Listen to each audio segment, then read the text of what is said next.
it's good to let them know about the societal impact of whatever. Like, and if they're like, oh, I have marker drawn all over my arms. We only bathe like once every 3 days. And I'm like, well, we might want to wash that off. And they're like, why? I like it. And it's like, we kind of want everyone to think that we bathe daily. Yeah. So right. if you have a visible mark on your body, we should try to wash that off. Okay, so let's record the intro now. So what did Milkless? Because I think we start with the name. Two dads, we love our kids, but then we also need them to know that we're like pretty cool and it's not like a wimpy podcast. So, hey, Milkless. Hey, welcome. Hey, Milkless. Call the audience, Milkless. What's up, Milkless? Max, coming at you. What if that's it? That's our first take. All right, Matt, we're back. I got tons of energy. I'm going to knock you off your rocker with this next one. You're on vacation here. If you're watching the video podcast, Matt, you're in a new location. I'm in the piney woods of East Texas at my wife's family place. So you may hear background noise. You might hear cows. I don't know. It's we're living that redneck life, which turns out is a very fun life for kids. But yeah, let's do it. Totally, and we're doing it for you. We could have taken this week off, but we're not going to do that because we don't do that. So devotion. All right, so this one's coming from me. It's we're not going to have a study to round us out as we're diving in here, but it's something I've been thinking about a lot for the past couple of weeks, and I think it's important. So we talk a lot about how you don't want to put a story on a kid. You don't want to like tell them who they are because you don't want them to kind of have these expectations of who they need to live up to be. Mm-hmm. But there's just, I got an interesting thing that I've been thinking about a lot that I finally put words to, and I'd love your take on it. So I tell my kids how handsome and beautiful they are quite often. Okay. Mm-hmm. Mm-hmm. And because here's the thing, my parents said that to me. My mom always used to tell me, oh, my handsome boy, blah, blah, blah. And you hear that a lot. But then you also hear the thing where, you don't want to like have these kids with some weird, like, overinflated something, right? You also don't want to put a story on them. So one of the things that I've kind of done is when I also kind of tell them who they are, like, oh, you're so awesome. And I'm like, why? Or something. I'll say, well, I don't ever say it then. Like, that's not why you're cool. I always say, oh man, you're so nice and you're so funny and you're so kind and you're so thoughtful and you're really good at problems. And and I like to kind of pump their tires that way. I will specifically never say anything about their appearance and why they're awesome. With that said, I do mention it at least once a day. Hey, there's my beautiful son or my beautiful daughter. There's my handsome so handsome after your shower. Oh my gosh, you're so handsome. Because here's the thing. It's hard enough in this world, like you have negative self-talk. You're saying on previous episodes, like, you're a fucking piece of shit. Like, it's like when you look in the mirror, I'm thinking about my child when they look in the mirror and they're an adult. I want them, if they are let's say that they're medium, they're an average looking person. Mm-hmm. Well, they're right on the line. Which actually would track because your wife is very beautiful and you're you. So naturally they'd come out somewhere in the middle. Yeah. Guys, check the fucking video podcast and see for yourself. God damn it, Matt. But here's the thing. When I look in the mirror, I look at this mug. I'm looking directly at the camera now. I don't usually do this. I think I look pretty good. And I'm right on the line, let's say. I can be attractive, but if I maybe had a negative self-image, I could pick myself apart and say why I'm unattractive or I'm ugly. Mm-hmm. Mm-hmm. I want my kids when they grow up to, if they're on the line, I mean, if they're fucking fugly dogs, like, come on, like, you got to know that you're going to know. My kids, I'm not going to pull the wool over their eyes. But if you're on the line, I'd love for them to shade thinking that they are attractive. I want them to think that they're attractive. So here's where I'm framing it for you, and I'd love to throw it back, is like, not to put pressure on parents, but we really are forming them. And especially when it comes to their self-image and their perception of themselves. So anyway, that's what I want to throw out because I think about it a lot.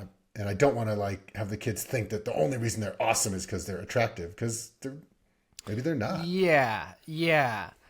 No, I mean, I think I do something similar. I tell my girls they're beautiful frequently. I mean, part of that is just the daddy loves you endlessly, and I'll always think you beautiful. You know, it's just the expression of the kind of unqualified, unconditional love.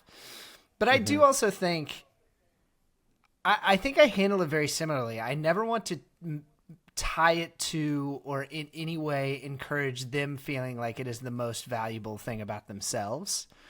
I've even at times when like my oldest daughter will be really worried about how her hair looks or something going to school, I've even said things like, the more time you spend about thinking how you look, generally speaking, the less fun you're going to have and the less happy you're going to be. Because I do think that there's that danger of like just vanity, just, you know, and not even like vanity.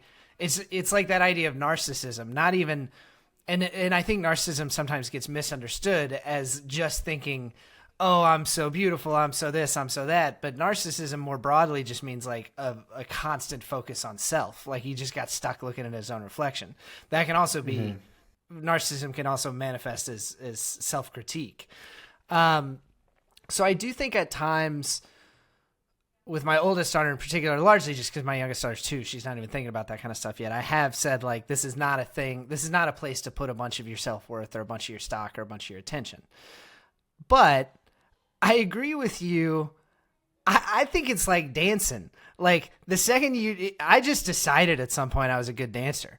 And the second I made that decision, I was a way better dancer. And my life on the dance floor was way better. I think if you walk out the door liking the way you look and thinking I'm a good looking person, then one, you will actually be more attractive to other people. And you also just, you know, carry yourself with a confidence. And I think you're right that, you know, a lot of the way they establish that sense of kind of self-perception is based on the way they see their parents receive them. I mean, we're a mirror back on them in a lot of ways. Like the thing that's like, you know, use your big words and stuff, like first model of God. Is that what you say? Is that the word you say? Yeah. Words? Yeah. That sounds like a good collection of words in a particular order. Like, you know, first model of God is cool because it's like, I think about that sometimes where it's like, man, I really am everything. Like when you do, you know, mindfulness, which we said we were going to do, and I just did it this morning for the first time, some meditation.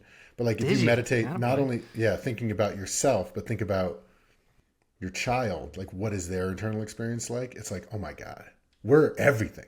Me and my wife, like we're every fucking thing. And obviously there's school that also affects them, but we're the bedrock from which all that, you know, happens. So I've said it like on a very early episode that I always like to think about like, what are the small changes I can make in my own life or my kid's life that will compound over time? That like, oh, just like minor thing. I'm going to tell them like that they're handsome or beautiful. And then like, oh my God, if I do that like once a day for the rest of their lives, that's like 17,000 times. And like, oh shit, now they have good positive self-image because I mean it when I say it. So that kind of just crept in because I think something happened over the last like 5 years where the kids were young. And I think I was doing like maybe what the parenting books say, or I don't know, just like you don't want to have your kids think that attractiveness matters because it doesn't. Like, you know what I mean? Well, it does. But I mean, like, it does in your experience of life. It shouldn't matter. And I don't think it's something like I think if you hold that about yourself as a big part of your own, you know, self-identity and self-worth, I think that's trouble. Because one, you slip into narcissism, and two, you know, none of us stay beautiful forever. Right. It's not like, I mean, it will affect your, you know, how much money you make in your lifetime, but outside it of affects that, the way the world treats you in a dramatically outsized way. Yes. But yeah, okay. You don't want to, hold it as an internal thing. But getting outside of like the superficiality of human existence. Yeah. It shouldn't matter. And so if you're thinking about ideals, it can be very normal for a parent to be like, oh, I will never tell my child that they are beautiful because I will be, you know, putting them into this is the wrong word, but you know, I don't have a ton of words in my quiver, but like putting them into the patriarchy. Just substitute patriarchy for something that means materialism. Oh, there it is. like, materialistic vanity, whatever. Oh, I'm gonna push that forward. But I think what we also do by not pushing the materialism agenda on our kids, maybe like, oh well, but the alternative is if you're telling your kid that they're handsome or attractive, I don't know, then if you do that, then they're going to probably think that they're attractive. If they're, looking in the mirror when they're 16 and they have pimples and they're like teetering, like, oh my, they'll be able to find the attractiveness. Do you know what I mean? Like, yeah, I do. There's also a few things about the idea of like physical appearance that are, a few things come to mind. One is you hear a lot that, if you praise kids too much on the way that they are, then you kind of discourage a growth mindset. They will just think, I am smart, rather than I should work hard to learn things and achieve things. That's less applicable with appearance. I mean, there's only like... The only growth mindset is plastic surgery. Yeah, right? Is that what you're looking for? It's also incredibly subjective. I mean, people find different people and different things beautiful. And particularly yourself. I mean, it's funny, when I look in the mirror, I feel like I have zero objectivity of what I look like. I can't see myself the way I see anybody else. I remember one time, actually, the it's not called this, but the bean in Chicago, the big mirror bean in the middle of town. That's a cool, I love that sculpture because it's one of the only mirrors in the world that doesn't actually give you kind of a narcissistic experience. In fact, what happens is you blend into everybody else, and it's hard to even find yourself in that thing. And I remember the first time I went to that, I was walking around and suddenly I was like, oh wait, that guy, that's me. And it was like, this is maybe the most objective experience I've ever had of myself, was when I kind of accidentally found myself. But at any rate, when I'm looking in the mirror, I think that like my sense of satisfaction with what I see looking back has very little to do with any kind of objective experience of my own looks. It's all based on how do I feel about myself. And you want that to feel good. And you as a parent have a really big role in setting that standard. Like everything else, I think you could go way overboard with this and be telling that all the time, or, hitting it too hard or make it too much a center of their identity. And you don't want to do any of that stuff. But here's what I think is good. I want my daughters to think that I think that they are beautiful. And if that moves them 1 percentage point towards in their lifetime of them thinking that they're beautiful, I think it's huge, because everyone knows that really, really beautiful woman or handsome dude who like thinks they're fugly, and it's like, that's so sad. Like, what happened in your life? And then the other alternative, these like kind of like fugly people who are like so confident, like you obviously know that they think that they're handsome or beautiful, and it's like, yes, what happened in their life? That's awesome. Yeah. Like, and they're so you know what I mean? So sometimes it's easier just to look at those extremes. I just don't want my kids to be the thing where they have some sort of body dysmorphia where they don't like what they see. Exactly. I want them to know that, like, hey, I fucking love what they see, what I see with their shit. So I think it's important. I actually, I can cite a specific example of that, of a woman that I know who is a brunette, dark-eyed, very beautiful woman, but her dad used to say that he thought blonde-haired, blue-eyed girls were the prettiest girls in the world. And this woman has never had a fair or objective view of what she looks like. And I think, I mean, my wife relayed this story one time. This was kind of amazing to me. She found this, it was like a makeup, like a guide type of site. And it was all about your eyes and how you could make your eyes look a certain way, right? But as she went through, the first one was, do you have kind of small eyes? How to make your eyes look big and bold. Do you have googly eyes? How to make your eyes look small and cattish. Do you have like too full of brows? How to reduce your brow. Do you not have enough eyebrows? How to get a bigger brow. And what she realized is, like, this site is just about whatever you are. It's wrong. Change it. And so society is going to give people plenty of that, and particularly girls plenty of that. And so as their dads, it's just like, no, you're good. You're good. The way you are right now, so good, so beautiful. With Can't that get enough said, of it. Okay, I completely agree. I think we're on the same page. Now let's actually counter this a little bit because I do also then, not insist, but I urge them to do their hair. The boys, I'm like, hey, might want to like throw a little water on that hair, a little morning head, or for the uninitiated, Max owned a company called Morning Head, which was basically a reverse shower cap that you'd put water in and then you'd put it on your head and it would wet your hair in the morning if you were in a nighttime shower.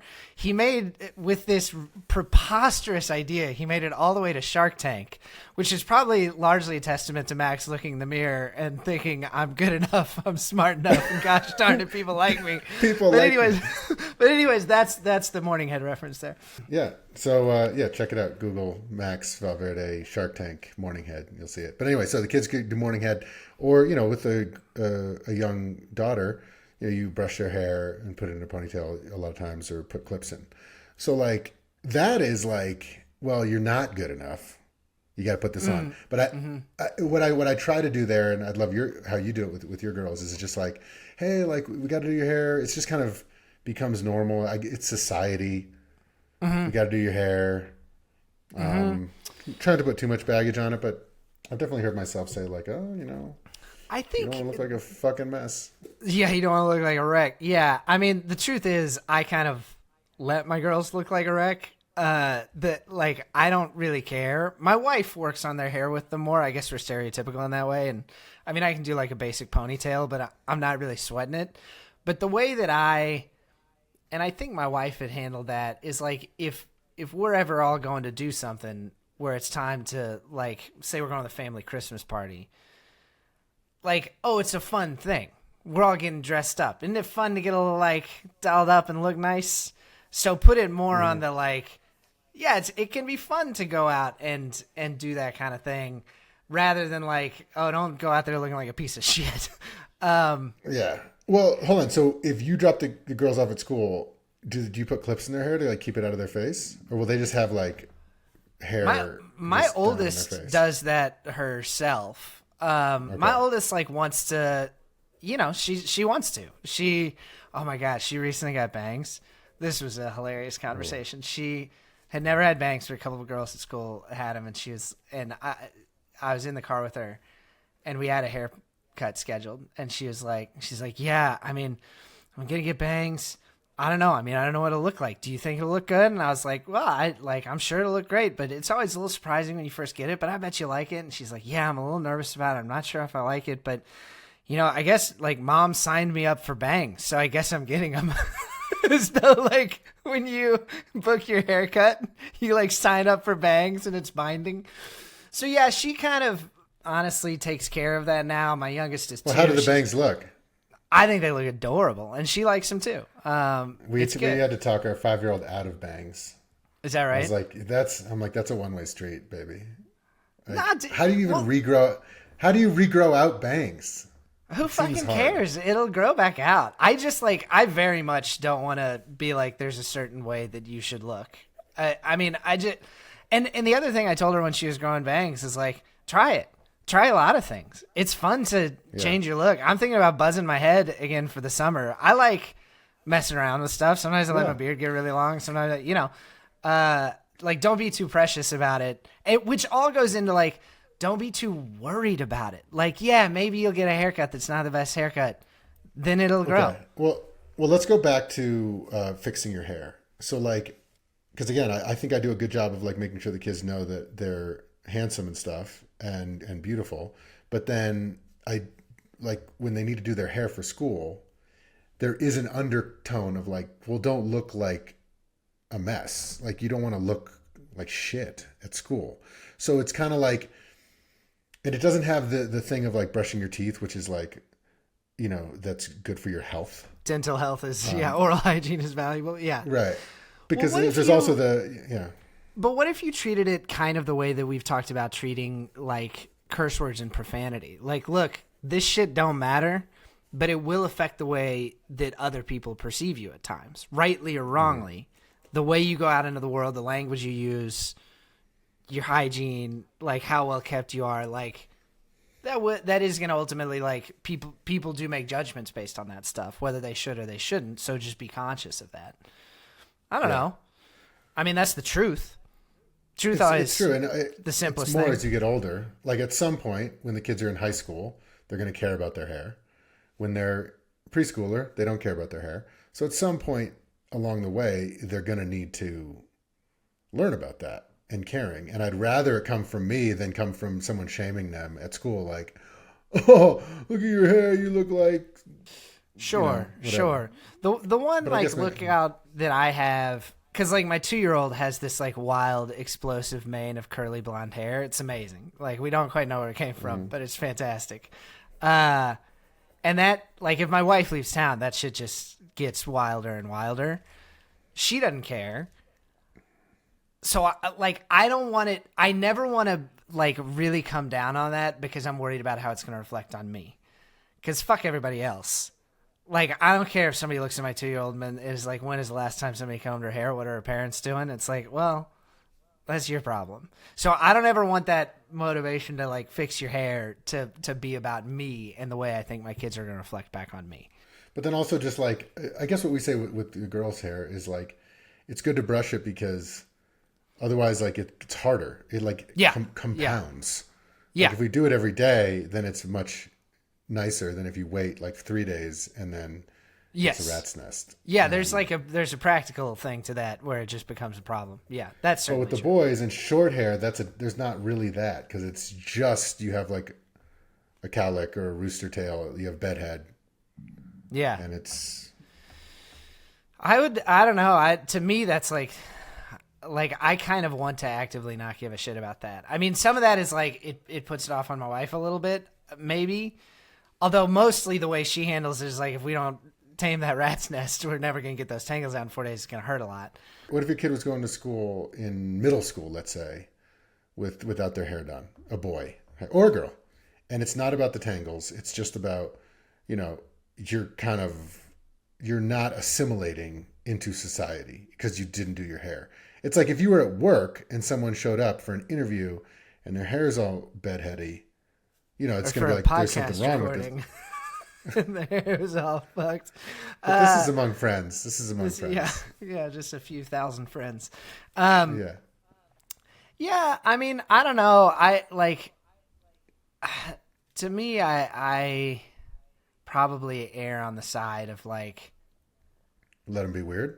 Let them be who they are, and if it's important to them, if they get some kind of negative feedback and it's important to them, then they'll sort it out. But I don't want it to. What if it's not important? Because, like, for example, like certain things are not important to me, but I do them because of society. And then there is like a good feeling when you do your hair.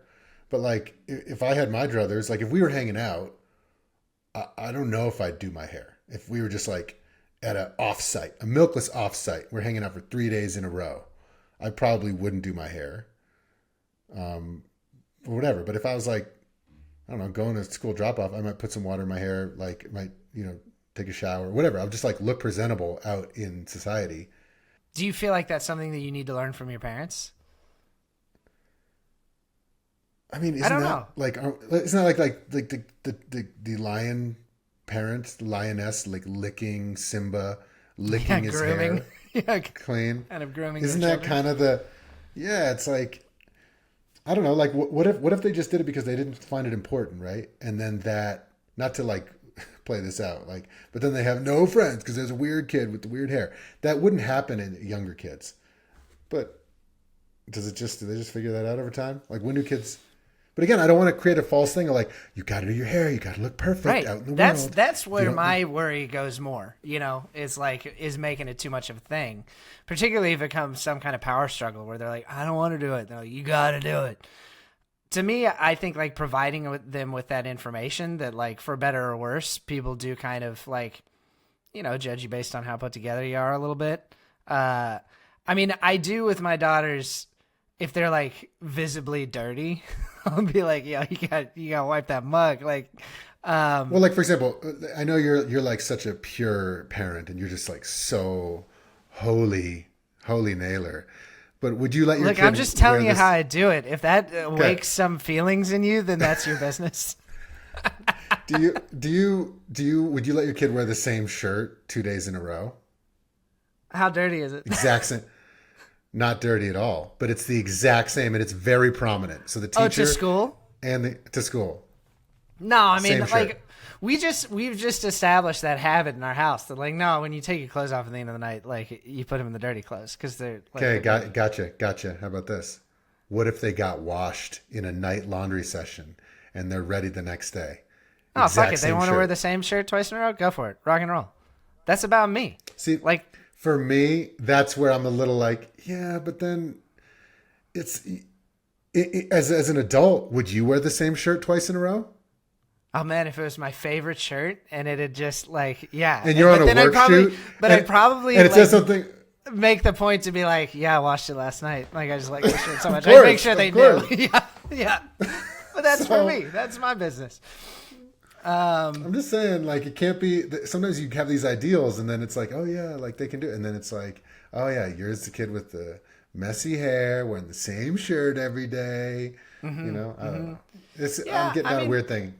I think what you're getting at in specifics is like there is a part of being a human being that is about, you know, gracefully being a part of a group, and that group may have values that don't align directly with your own values. I think about that all the time. Like, how much am I raising my girls based on my ideals and based on what I think would make them the happiest and most fulfilled in a vacuum versus how much am I like, yeah, but we live in a world where looks matter and money matters a lot. And we have this set of norms and all that other stuff, some of which are great. And I agree with, I'm not like one of those, like, America's the worst place ever kind of people, but like there are plenty of things about not just America, but about like the modern world that I think are like not that healthy for people. I mean, look around, people aren't doing that great. And yet here's where we live and here's where we are. And you kind of got to be able to operate in that world. So I think it's like, in a much bigger sense, it's a really interesting debate. We're kind of getting into the minutia of how that applies here, but I think it's a point well made. Yeah. Okay. And here's my summation. The way I actually think I do handle it, and the way I'm going to handle it is like, I don't ever really put my foot down. Like, you have to fix your hair. My kids go to the hair. The boys go to school with like a rooster tail. Like, obviously, everyone in the world knows which side they slept on. Okay, and this happens daily. But I do try to sneak in that, you know, just so you know, like, you know, you might want to do your hair because, you know, if you see someone, blah, blah, blah, like, I'll just kind of give them the societal view so that they understand it. Same thing with the shirt. I let them wear the shirt 2 days in a row, but I did bring it up. I'm like, hey, just so you know, people might think that you didn't clean it, or that, you know, you have neglectful parents. So make sure. No, I don't say make sure, but I do let them know, like, because I think it's good to let them know about the societal impact of whatever. Like, and if they're like, oh, I have marker drawn all over my arms. We only bathe like once every 3 days. And I'm like, well, we might want to wash that off. And they're like, why? I like it. And it's like, well, you know, we kind of want everyone to think that we bathe daily. Yeah. So right. If you have a visible mark on your body, we should try to wash that off. At least take a couple scrubs. It's funny with that kind of stuff. I probably am actually more hardline, but also like don't think about it as much. They just come in from like playing in the yard, and I'm like, oh my God, you're a wreck. We gotta have a tub tonight. You're covered in mud. The stuff that is about learning to assimilate, fit in, whatever, you know, all those terms are like fraught, but also like, of course we all do it because we're pack animals. All the stuff that's about that, like their relationships with their peers will teach them that stuff. I want our house to be the place where they're just loved. Maybe, yeah. But also taught, like, also guided, like, hey, I don't think there's anything wrong with saying, like, hey, you know, people do actually, it's dumb, but people kind of like, you know, like they make these judgments based on whatever else. I don't think that's a problem, but I also don't want them thinking about that all the time. I don't know. It's tricky. I don't think there's like a, here's how to do it. But I definitely err on the side of like, who fucking cares? I know, but I also think that that's similar to it, just because it's the body and because, like you are a levitating guru. I was expecting you to laugh at that, but Sorry, I was thinking about something. It is actually funny. I'm sorry, my mind was stuck somewhere else. No, I was like, oh my God, I've offended him. No, but so crickets. basically, like if it was someone's room and cleaning up, like you'd be like all for that. Like, oh, it's responsibility, it's cleaning up. But because it's the body and it's like a little crunchy and woo woo and like you have a crystal in your vagina or something, like you're like, oh, it's the body. Don't force my child to do the body at all. And I think that I'm erring on that side too of like, oh, I mustn't tell them to do their hair because that is their body and it is their temple. As opposed to like, if it's their room, everyone would say, oh, no, we want to be respectful of our things and our, it's nice to keep that clean and do. It's like, who gives a fuck? Why do you need to put away your toys? Just leave them everywhere. You know what I mean? Well, why do I have to put away my hair? Who cares? It's just my fucking, and it's, you know what I mean? It seems a bit like a double standard that we're like, well, their body is like, if it's health, then health matters. But I just don't think there's that much negative bullshit on the other side of cleaning up your room. But the amount of negative, awful shit on the side of you need to look a certain way is heavy. And I want to be on the other side of that, particularly with girls. Like, I just do. What I would love is my daughter to grow up similar to my wife, who doesn't really wear much makeup, but sometimes will put on eyeliner. And, oh, that's nice. Or not eyeliner, mascara, rather. So it's like, okay, so she does a little bit or whatever that makes her feel good, but doesn't feel compulsively that she's not good enough or whatever. You know what I mean? Like, because what if they do nothing and then they look like shit in high school and then they get made fun of and then they go off the deep end and they're like, want to do. Yeah. I just think like, won't you get that from like watching your wife, like just operate the way she operates? Just like, it's another one of those things like be how you want them to be. Like, my wife and I care about the way we look, but we don't spend a whole ton of time thinking about it, or I don't know. And like here's the other side, and maybe this is like I'm bragging on my daughter a little bit here, but I do think my 7-year-old, when she looks in the mirror, she likes what she sees, right? She also dresses not like anybody else at her school. I mean, she'll like go to the secondhand store and frequently pick out stuff that is the brightest colored. It looks like an 80s or early 90s like jazzercise like instructor, until she got bangs actually, and still sometimes she just wore cat ears every day. Some friends of ours got her cat ears in like 19 different colors, and she'd wear a different set of cat ears every day. And she was the only kid in school doing that. In fact, one administrator at school was like, that's too distracting, you can't wear that. And then her teacher was like, that feels like self-expression. And then they changed the rules for her. And then other kids in her class started wearing cat ears because they thought it was cool. Yeah. Like, if I'm teaching her to assimilate, then like she's not going to fucking do that shit. Well, here's the thing. I'm not talking about assimilation. I'm talking about keeping your body like your room clean. Yeah. And but the hair is like on the borderline, because hair is like, it's not health, but it is, mowing your grass. It's putting your, it's cleanliness. up. Like cleanliness is a thing that we promote. Certainly, just hygiene in general. I think that I'm gonna maybe lean a little bit further to the let's get your hair going. This is something, it's similar to cleaning your room, because, for example, I never really had to clean my room. And I grew up the way you're saying, like, let the child be. Yeah.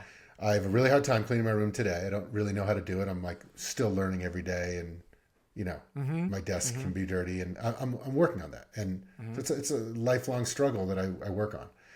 But same thing with the kempedness. I do my hair, but like, I don't wash my face. And I know women, like a lot of women wash their face. And like, it's good for your skin. Like women who do skincare for their face, like my wife does it every night. Her skin looks incredible. And it's like, I guess you can put that into health, but really that's taking care of the vessel. Yeah. And there's something about like if you do your hair every day, I don't think that that's like, I'm not saying your daughter should wear clothes like everybody else. If she wants to do self-expression, that's great. If she wants to do her hair in a funny way and get bangs, great. But like, I think the messy hair, it's a little on the borderline, but I think that can be put into the category of cleaning your room. Like, this is something we do every day. It's not for health.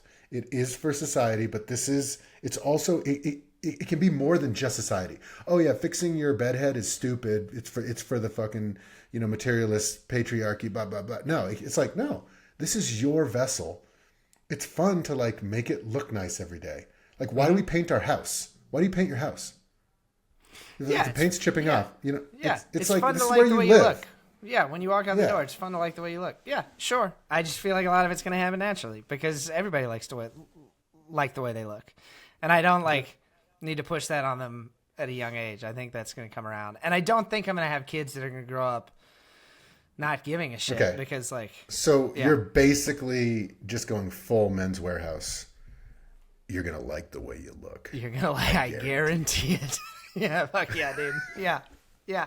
But I mean, there is other stuff that's adjacent to that. That's like, I mean, we value exercise and running around and being strong. Like, we don't say you need to be thin, but we do say you need to eat your vegetables because it'll make you strong. You need to move your body because it'll make you feel good. Now, all that stuff, maybe that's a little simpler because there's also, it's more like the teeth where it's there's clear health impacts here too and emotional impacts. But I mean, yeah, there's a lot of stuff that gets into that gray area. And yeah, certainly I'm not all the way in the camp of however you want to be is perfect. I do think there's certain ways of being that are healthier and will make you live longer and make you happier.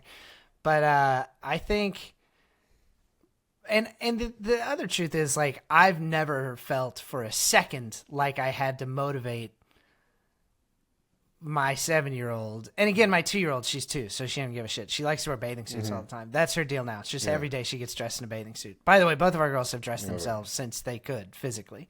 I mean, for the family Christmas party, we'll help or whatever. But generally speaking, they dress themselves. But I've never felt like I needed to be the motivator for my 7-year-old to care what she looked like. She does that herself. She cares what she looks like when she goes out the door. She thinks about it. So my job is just to be, and maybe that's different from kid to kid. Certain. Yeah, my kids do not care. Yeah, and have never cared. Ever. Yeah. Well, your oldest are also boys, and the world's not going to tell them to care as much as the world will tell girls to care. That's maybe changing to some extent, which is still which is why cool. I don't know. There's certain things that I like to be the one to have them have their first exposure to. There will be something that pushes my daughter to do something with her appearance. I'd love it to just be do your hair, and you don't need makeup. If she wants to get into makeup, that's fine. But if I'm just if everyone says I look like a hot mess, what's a hot mess, Daddy? It's you know what just occurred to me too is primarily you're having this with your sons, I would imagine, because they're older. I could see having a pretty different relationship to it if I had a boy. And I was like, look, kid, you got to do your hair. You want to go out and you're giving a presentation in school today. It's dumb, but people are going to look at the way your hair looks. So let's go do it. So there's something about having girls where it's just look, sweetheart, fix your fucking hair or people aren't going to take you seriously. I just can't I think it feels really uncomfortable. Well, also just what if your 7-year-old did not care about her hair and would just wear rat's nest to school? I don't know. I don't know. I'm it's the same conversation. It's just you just use a slightly different accent. Hey, use the 20s voice. Listen up, toots. Yeah. Here's what we're doing with your hair. Maybe so. I don't know. Maybe it just hasn't come up because of the particular temperament of my kid, and maybe my 2-year-old will continue to just not care, and at a certain point will be like, "Oh my God, your curly hair is out of control." Yeah. But yeah, my general worry lies more on the other side about caring too much, because the world's going to tell them to care way too much. Agreed. But I think this is what we do. It's similar to, it's going to get into a bit one of the math functions, but picture a large sine wave that slowly trends towards zero. like a sine wave, like a wave, and then it slowly trends towards zero. So it kind of like the limit dork. as it approaches zero. Yeah. So, but that's what we're doing. We go to one side, total love, telling your kids that they're handsome, beautiful, everything. Then you kind of go to the other side and you realize, oh, my kid maybe needs to get the hair locked up a little bit. Maybe we work the hair back in towards the middle, but then maybe we're like, oh shit, we're telling them that it's just working towards the milkless middle, as usual. Always. But yeah. But I think we saw All right. Well, it's good. The funny thing is, often in the end of episodes, we're like, I think we solved it. And like always the truth is like, it's never solved. It's 1,000 tiny decisions every day of your life. And it's kind of like a mindset and a way of thinking about it. And then you try to stay present and not be an asshole. And that is parenting. All right, man. Well, good topic. Thanks for bringing that one in. And to quote you from a previous episode, fix your fucking hair. Yeah. Oh god. Yeah. Hair is important. It's important. It's the only important thing. Yeah. This episode of Milkless is brought to you by Violet Archer in the case of the Purple Martin. Thank you. Bye.